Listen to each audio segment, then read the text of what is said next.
Hello दोस्तों, मैं राजपूत आपका अपने इस एजुकेशनल चैनल पर स्वागत करता हूं। प्यारे दोस्तों, आज का जो हमारा नया वीडियो है, जैसा कि आप देख सकते हैं, मैथमेटिक्स से जुड़ा हुआ वीडियो है ये हमारा।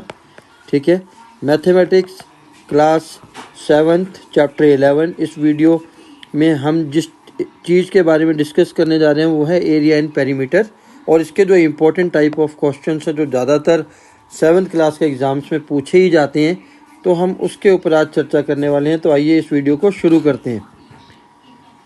Question number 1, the length and the breadth of a rectangular piece of a land are 500 metre and 300 metre respectively.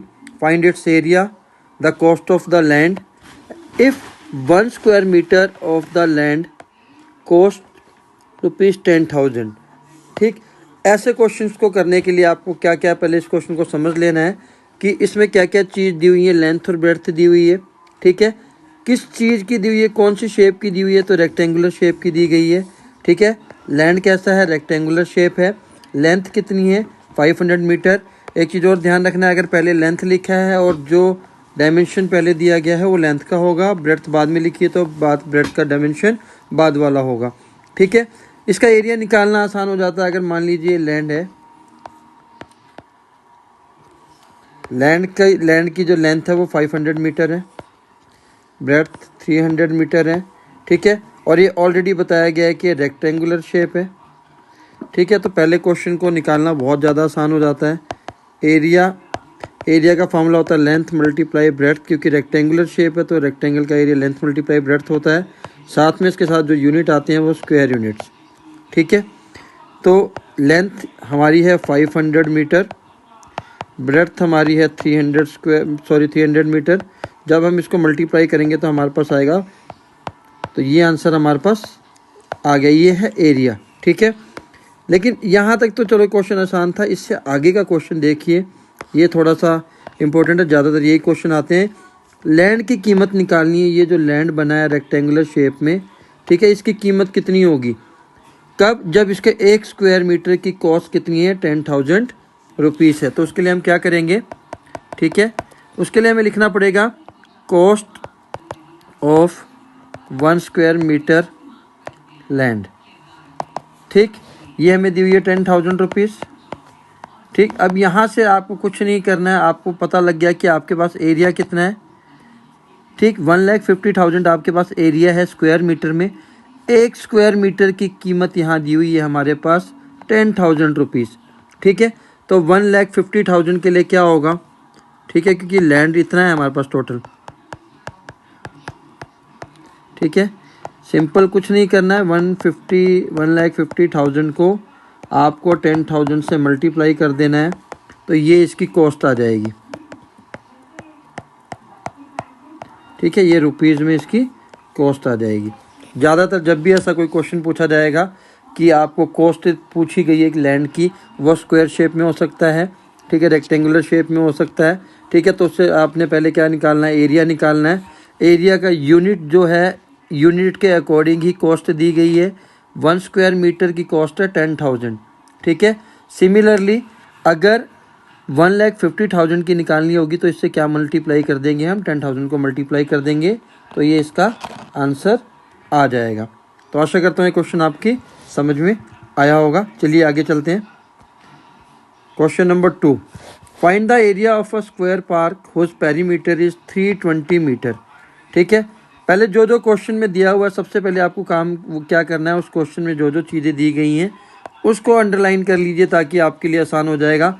सबसे पहले इन्होंने एक स्क्वायर पार्क की बात की है। ठीक है, ये स्क्वायर पार्क हो गया। ठीक, स्क्वायर पार्क हो गया। ठीक, सबसे पहले इन्होंने दिया है कि पेरीमीटर। ठीक है, हमें क्या फाइंड आउट करना है, एरिया। ठीक है, एरिया अननोन है, फाइंड आउट करना है। ठीक है, पेरीमीटर इज गिवन, पेरीमीटर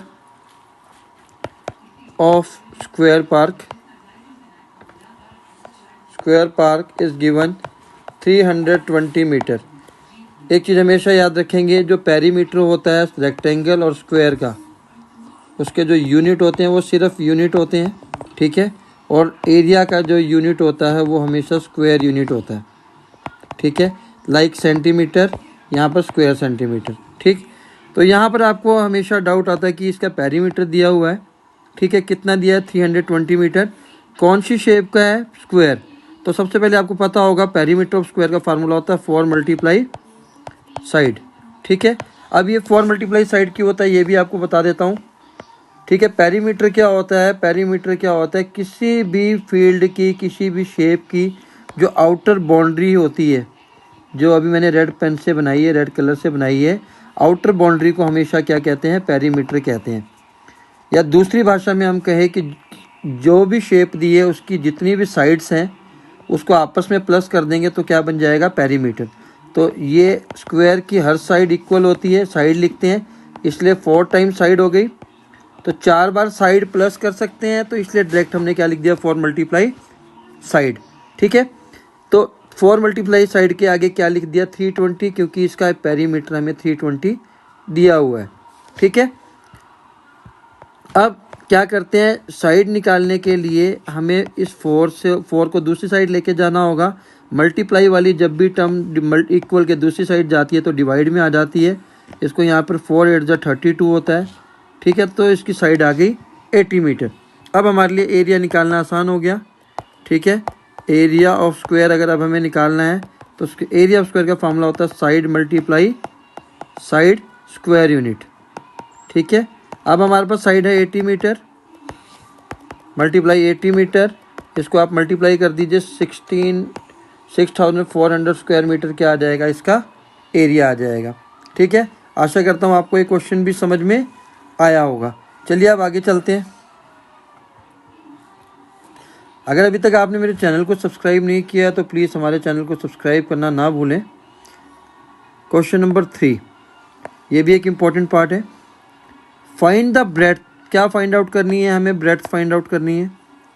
ठीक है, ये हमारे लिए अननोन है। किसकी करनी है, रेक्टेंगुलर प्लॉट की करनी है, यानी कि कोई प्लॉट है हमारे पास, रेक्टेंगुलर शेप का प्लॉट है।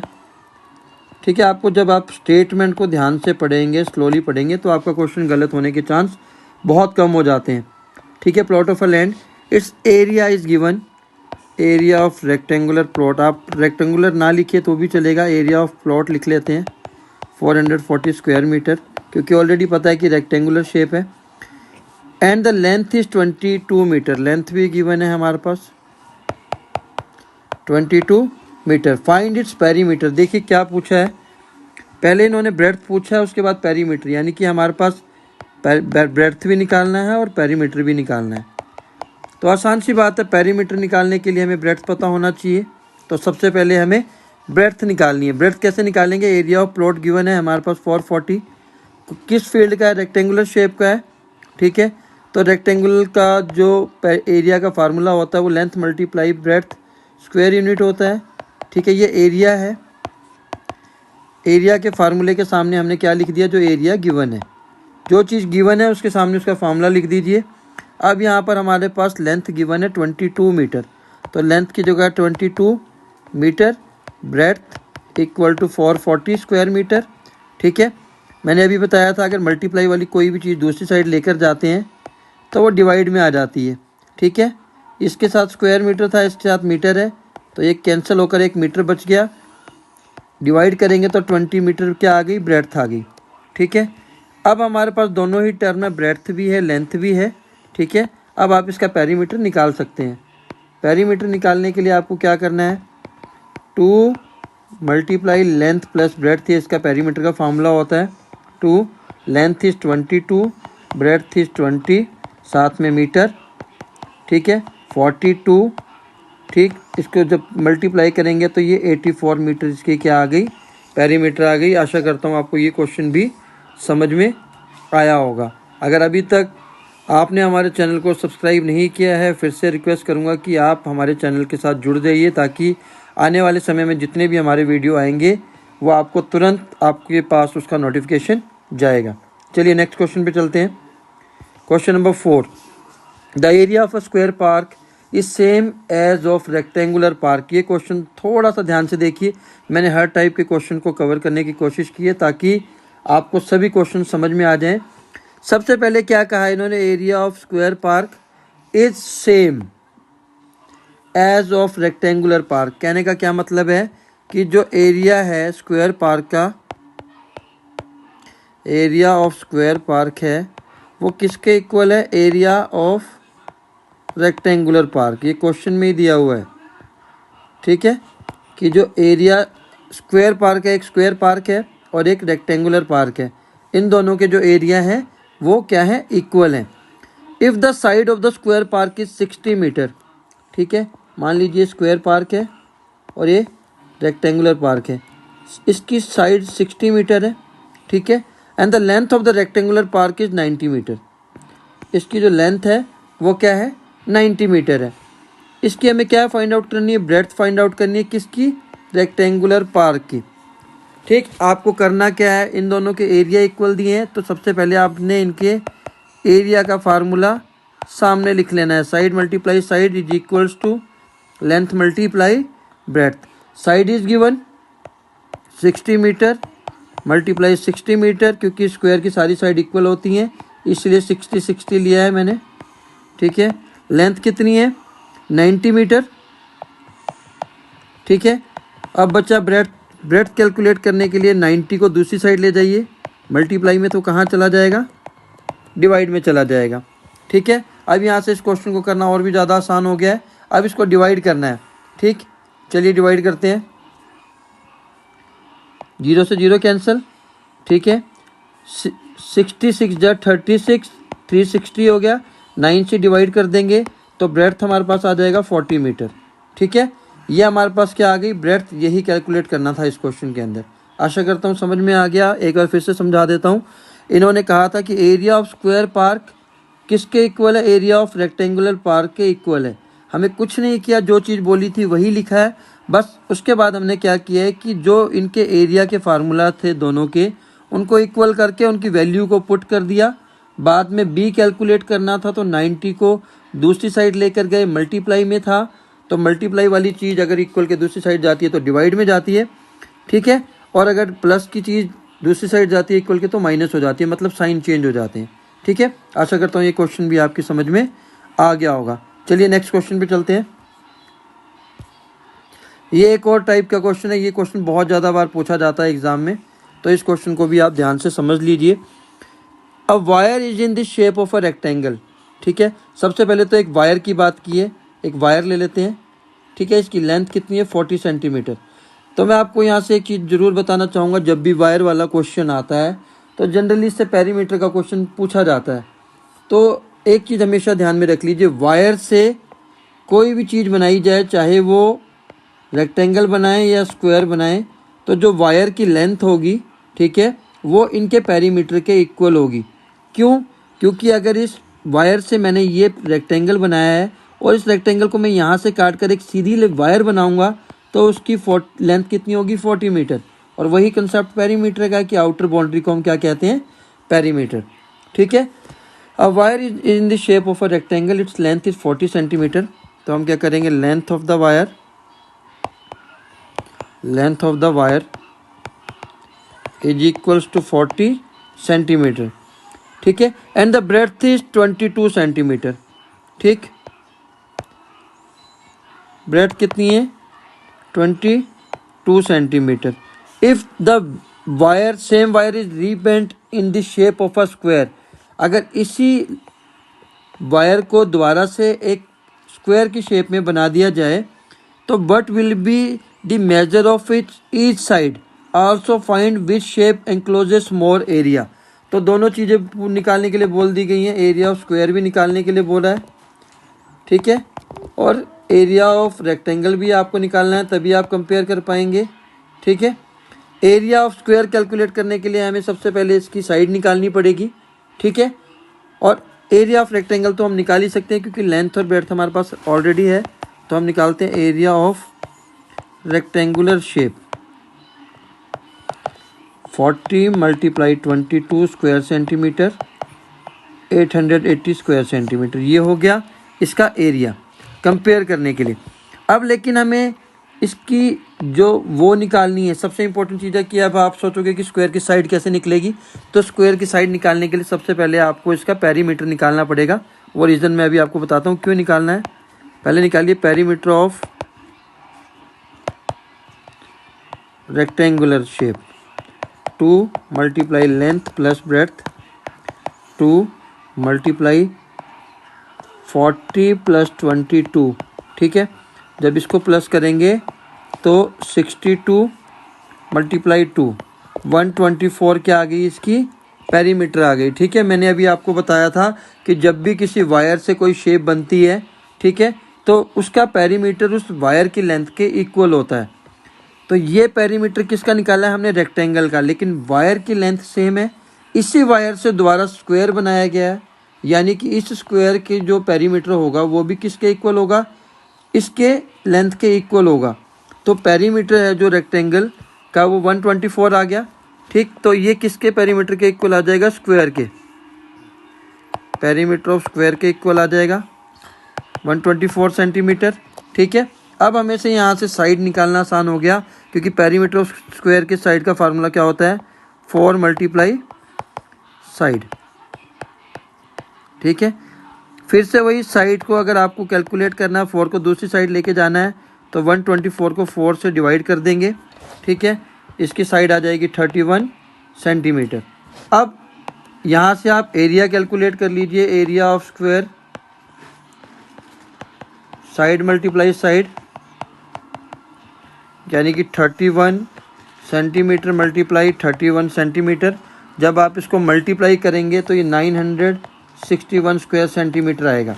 अब यहाँ से आप कंपेयर कर सकते हैं, ये है स्क्वायर का एरिया और ये था हमारे पास रेक्टेंगल का एरिया, तो किसका एरिया ज़्यादा है, स्क्वायर का, ठीक है। जबकि वायर सेम थी, इस चीज़ का ध्यान रखना है, जब भी किसी वायर से एक शेप बनाई गई है पहले, फिर दूसरी शेप बनाई गई है, तो उन दोनों का पेरीमीटर जो होगा वो सेम होगा। पेरीमीटर इक्वल कर दीजिए, वैल्यू अपने आप कैलकुलेट कर सकते हैं आप, वहाँ से आप एरिया फाइंड आउट कर लेंगे, ठीक है। ये बहुत इंपॉर्टेंट क्वेश्चन है, बहुत ज़्यादा आता है। चलिए next question is a door of length 2 metre, ठीक है। एक दरवाजा है, ये दीवार है, ठीक है। एक डोर है, ठीक है, यहाँ पर एक डोर लगाया गया है, ठीक है, ठीक। क्या कहा गया है, a door of length 2 metre, तो यहाँ से डोर की लेंथ भी है हमारे पास, ठीक है। डोर लेंथ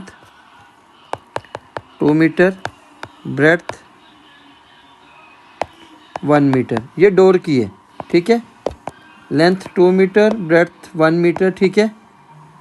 तो ये फिटेड इन अ वॉल, दीवार में फिट किया गया है इसको, जैसे हमने बनाया है, ठीक है। और इस दीवार की भी फर्दर लेंथ एंड ब्रेड्थ दी गई है, ठीक है। ये डोर की थी, अब आगे है हमारे पास वॉल की लेंथ। वॉल की लेंथ है 4.5 मीटर, ठीक है, और इसकी ब्रेड्थ है 3.6 मीटर। दो चीज़ें हमारे पास दी गई है। अब मेन चीज़ क्या है, कॉस्ट फाइंड आउट करनी है किस चीज़ की, washing the wall if the rate of the white washing the wall is ₹20 पर स्क्वायर मीटर। हमें किस एरिया को पेंट करना है जहाँ पर ये दरवाज़ा नहीं है, ये जो एरिया जिसमें मैं ग्रीन लाइंस बना रहा हूँ, हमें इस एरिया को पेंट करना है। किस रेट से, 1 स्क्वायर मीटर को पेंट करने का खर्चा कितना बताया है, ₹20। जब भी ये लिखा होगा ₹20 पर स्क्वायर मीटर, यानी कि 1 स्क्वायर मीटर को खर्च कर 1 स्क्वायर मीटर पे पेंट करने के लिए ₹20 का खर्चा आएगा। अब जब स्क्वायर मीटर दिया है, इसका मतलब यहाँ से हमें एक आइडिया लग जाता है कि हमें एरिया निकालना है, क्योंकि एरिया का यूनिट क्या होता है, स्क्वायर यूनिट। तो यहाँ से हमें पता लग जाएगा कि एरिया निकालना है। किसका एरिया निकालना है, इस पूरी दीवार का एरिया कैलकुलेट करना है। इस पूरी दीवार के एरिया से जब हम इस डोर के एरिया को माइनस कर देंगे तो वो एरिया बच जाएगा जिसके ऊपर हमें पेंट करना है। मैं फिर से बता रहा हूँ, हमें वॉल का एरिया कैलकुलेट करना है। वॉल के एरिया को कैलकुलेट करने के बाद हमें डोर का एरिया कैलकुलेट करना है। डोर के एरिया को जो माइनस कर देंगे तो ये ग्रीन वाला एरिया रह जाएगा। तो आइए निकालते हैं। एरिया ऑफ डोर क्या आएगा, length multiply breadth, again square unit, 2 metre multiply 1 metre, it will be 2 square metre. यह आ गया area of door. Next area of wall, again same unit, length multiply breadth, 4 point multiply 3.6, 6, it will come equal to 16.20 square metre. जब आप इसको multiply करेंगे तो इसको कितना आएगा, 16.20 स्क्वायर मीटर। अब हमें क्या करना है, एरिया टू बी पेंटेड, जिस एरिया को हमें पेंट करना है, ठीक है, एरिया टू बी पेंटेड, ठीक है। तो चलिए कर लेते हैं एरिया टू बी पेंटेड, ठीक है। Area of wall minus door, ठीक है, एरिया ऑफ डोर कितना आया, 16.20 स्क्वायर माइनस 2 स्क्वायर मीटर। आसान है, माइनस कर दीजिए, 14.2 स्क्वायर मीटर। ये एरिया आया है इस जगह का जिस पे हमने पेंट करना है। अब क्वेश्चन में क्या कहा था कि 1 स्क्वायर मीटर पे 20 रुपये का खर्चा आएगा। हमारे पास एरिया कितना है, 14.2 स्क्वायर मीटर। तो कुछ नहीं करना है, cost of painting 1 square metre पे हमारे पास था 20 रुपये, तो हमारे पास टोटल 14.2 स्क्वायर मीटर है। इसको 20 से मल्टीप्लाई कर दीजिए, ठीक है। मल्टीप्लाई जब हम करेंगे, इसको मल्टीप्लाई करने पर 284.20 आएगा, यही इसका आंसर है, ठीक है। 284 रुपये का खर्चा आएगा इस वॉल को पेंट करने के लिए। आसान सी भाषा में कहूँ तो हमें इस डोर को पेंट नहीं करना है, क्योंकि ये पूरा हिस्सा तो डोर का हो जाएगा। इसको हमें पेंट नहीं करना है, हमें किसको पेंट करना है, इस वॉल को, क्वेश्चन के अकॉर्डिंग। तो इस वॉल में दरवाज़ा लगा है तो वो जगह तो गैप हो गई, उस जगह को गैप को निकालने के लिए हमें क्या करना है, वॉल के एरिया को निकालना है, फिर डोर के एरिया को निकालना है। वॉल के एरिया में से डोर का एरिया क्या कर देना है, माइनस कर देना है। फिर जो ओवरऑल एरिया आएगा उसको 20 से क्या मल्टीप्लाई कर देना, वही आपका रुपीज़ में आंसर होगा। तो आशा करता हूँ ये वीडियो आपको समझ में आया होगा और अच्छा लगा होगा। अगर ये वीडियो आपको अच्छा लगा है तो इसको लाइक, शेयर करना और सब्सक्राइब कमेंट करना ना भूलें। और अगर अभी तक आप हमारे चैनल से नहीं जुड़े हैं तो अभी हमारे चैनल को सब्सक्राइब और बेल आइकन को प्रेस करना ना भूलें, ताकि हमारे नए नए वीडियो आपको समय समय पर मिलते रहें। जय हिंद, जय भारत।